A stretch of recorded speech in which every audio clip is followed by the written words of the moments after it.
Seorang pensiunan TNI berusia lanjut tewas di tangan pemilik rumah toko. Dalam kondisi tertusuk pisau bersimbah darah, korban masih berupaya menyelamatkan diri menuju ke puskesmas.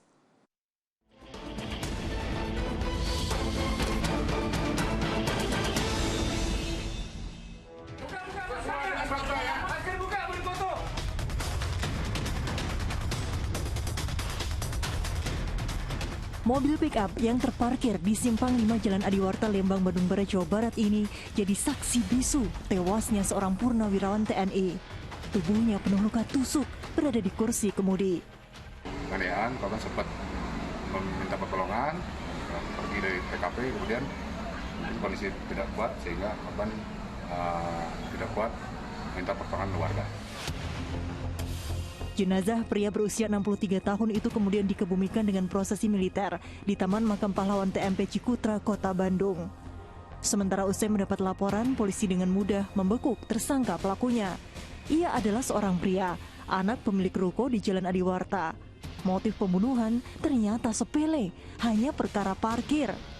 Mulanya korban yang baru bekerja selama 2 bulan sebagai sopir toko mebel itu memarkirkan mobilnya di depan ruko orang tua pelaku. Ia lalu ditegur karyawan toko. Mendengar keributan, tersangka yang berada di ruang tengah segera keluar ruko hingga akhirnya menghujani korban dengan pisau.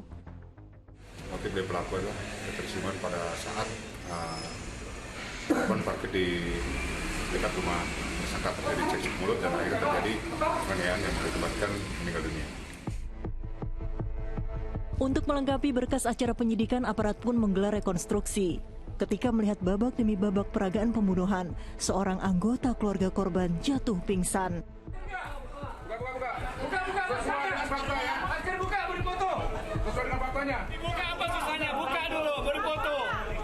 Tak hanya itu, keluarga serta sejumlah pensiunan TNI rekan korban juga emosi terhadap tersangka yang berusia 30 tahun itu.